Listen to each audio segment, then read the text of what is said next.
James McCudden, the Kent native who'd arrived with the Royal Flying Corps in France during the opening weeks of the war, had made the transition from mechanic to observer, and then finally to pilot, winning his flyer's certificate at the beginning of 1916.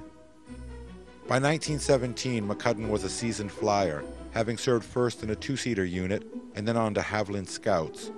In February, McCudden was back in England instructing pupils at Joyce Green, an advanced training school. One student who passed through the school and was to leave a lasting impression on McCudden was Edward Corringham Mannock. Mick Mannock, born in 1887 of Scottish and Irish extraction, had come from a difficult background.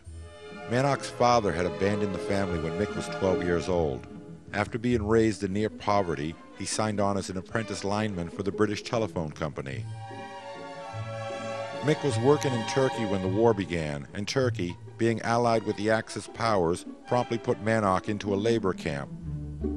After several failed escape attempts, he was thrown into a prison cell where his health steadily deteriorated.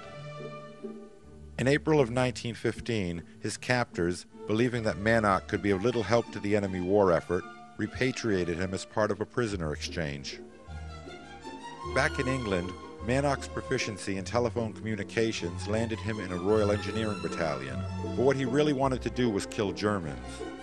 His imagination fired after reading about the exploits of Lano Hawker and Albert Ball. Mannock put in his request for transfer to flying. At 29 years old, Mick was rather old for aviation, and the fact that he possessed only one good eye didn't make his acceptance into the RFC seem very likely. A very determined Mannock somehow managed to talk the medical examiner into approving him fit for training, and in August of 1916 he reported to Hendon for ground school.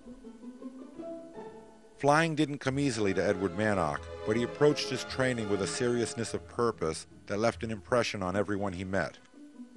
A lean, hard-bitten fellow with a piercing gaze, Mick rarely smiled, and although he was a man of few words, he was quick to extol his hatred of the Germans, who he maintained were a race of vermin to be exterminated. By the time Mannock came under McCudden's tutelage at Joyce Green, he was a fair pilot but not very proficient in his landing skills. Later, when Mannock was to sit atop the list of British aces, he would routinely keep his mechanics and riggers busy, replacing propellers and repairing the broken undercarriages of machines he'd manhandled to the ground.